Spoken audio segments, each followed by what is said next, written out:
बिस्मिल्लाहिर्रहमानिर्रहीम। अस्सलाम वालेकुम। आज 20 मई बरोज़ जुम्मा हम बात करेंगे इमरान ख़ान का। आज एक तारीख़ी जलसा हुआ है मुल्तान में, और इमरान ख़ान ने जहां पर बहुत सारी बातें की हैं, वहां पर इतवार के दिन अपनी कोर कमेटी को इजलास के लिए तलब किया है पेशावर में, और पेशावर से ये ऐलान किया जाएगा कि किस दिन लॉन्ग मार्च की तारीख़ होगी, और वो 25 से 29 मई के दरमियान कोई एक दिन हो सकता है।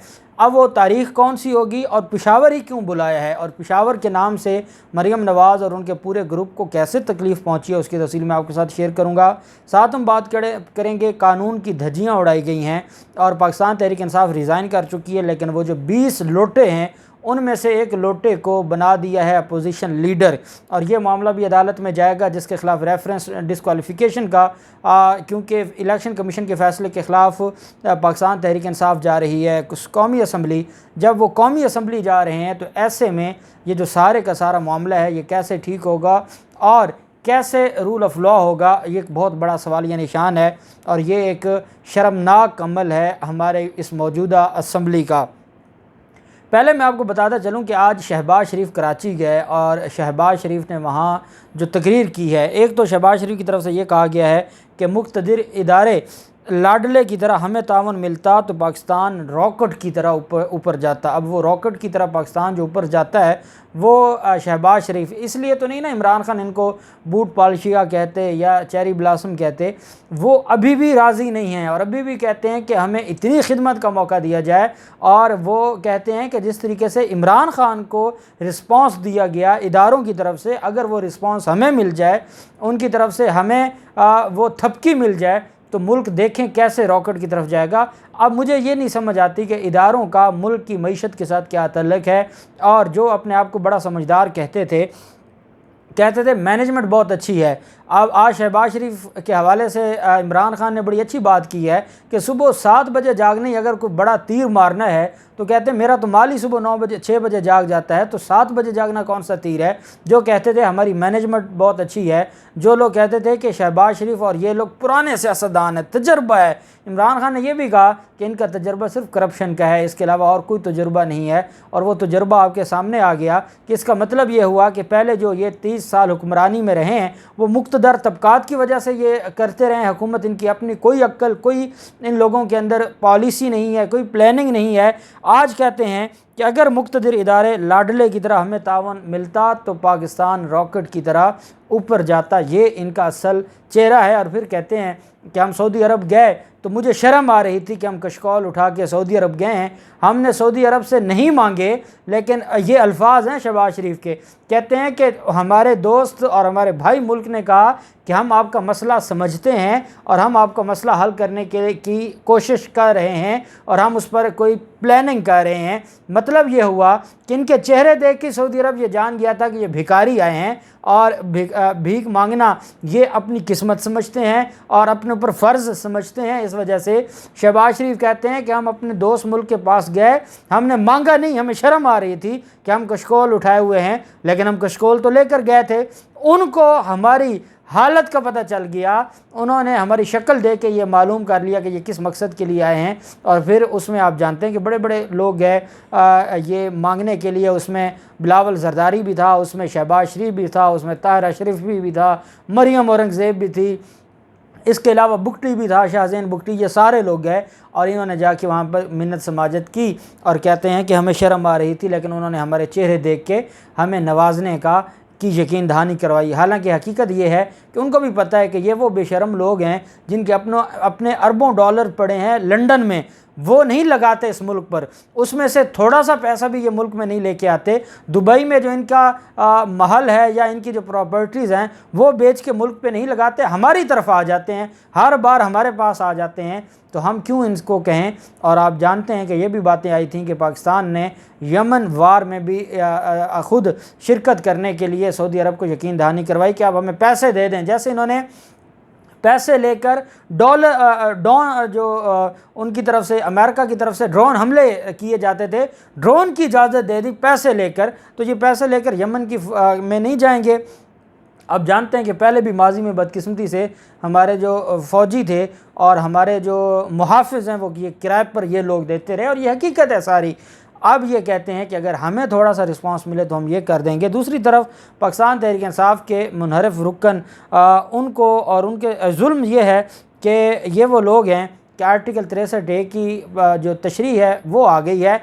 अब भी कोई शक रह गया है कि ये लोग मुनहरफ नहीं थे, अब भी कोई शक रह गया है कि आर्टिकल 63A के मुताबिक इनके ख़िलाफ़ कार्रवाई नहीं होनी चाहिए, क्योंकि इन्होंने नो कॉन्फिडेंस मोशन पर जब सारी जमात ने रिज़ाइन कर दी है, ये रिज़ाइन वालों में से नहीं हैं, तो इसका मतलब क्या हुआ कि इन्होंने इनहराफ तो किया है।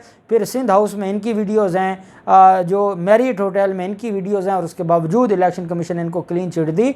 मैं तो हैरान हूँ कि आज इलेक्शन कमीशन ने कितने भारी दिल के साथ वो फ़ैसला दिया जो पंजाब के लोटों और मुनहरफ अरकान के हवाले से था। स्पीकर ने राजा रियाज की बतौर कायदे हिज़्ब इख्तिलाफ तकर्रर की दरख्वास्त मंजूर की है, और कौमी असम्बली के कवायद व ज़वाबित के तरीक़ाकार 2007 के कायदा रूल के तहत तफवीज़ शुदा अख्तियारात को बरूए कार लाते हुए उनकी तरफ से ये किया गया है। और आज 20 मई बरोज़ जुम्मा दिन 3 बजे तक वक्त मुकर्रर किया गया था दरख्वास्तें लेने का। वो दरख्वास्तें लीं और फिर उसके मुताबिक इन्होंने ये सारा कुछ किया। अब सवाल ये पैदा होता है कि क्या ऐसा शख्स वो इस ओहदे के काबिल था कि उसको ये ओहदा दिया जाएगा, और ये ओहदा भी चैलेंज हो जाएगा, और आर्टिकल 69 का जो हशर हो चुका है, अब स्पीकर का ये जो नोटिफिकेशन है अपोजिशन लीडर का, ये भी उड़ जाएगा और ये मामलात कहीं और जाएंगे और ये चीज़ें किसी और तरफ जाएंगी। और मुझे लगता है कि पाकिस्तान तहरीक इंसाफ ने जैसे ही अपीलें फ़ाइल करनी है, साथ ही स्टे भी ले लेना है कि इनको बतौर अपोजिशन लीडर काम न करने दिया जाए।